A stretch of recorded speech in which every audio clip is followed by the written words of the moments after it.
On the main Dramatica desktop, clicking on the Story Points tile opens the Story Points window.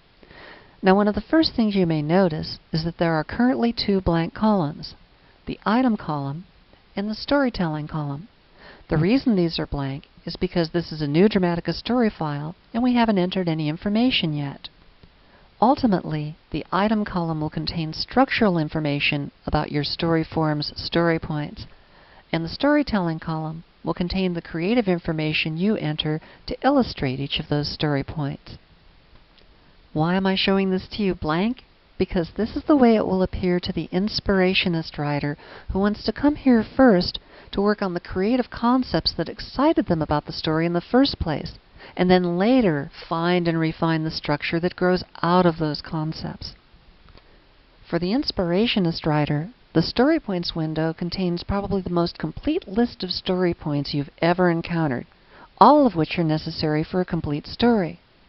Just by scrolling down the list, the inspirationist writer can find story points for which they already have a concept and put down the thoughts that are going on in their head, getting them out of their head and letting them get on to new creative concepts in other parts of the story.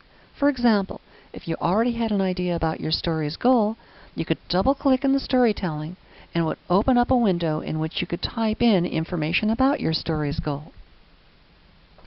As an example, let's type in Joe wants to become president.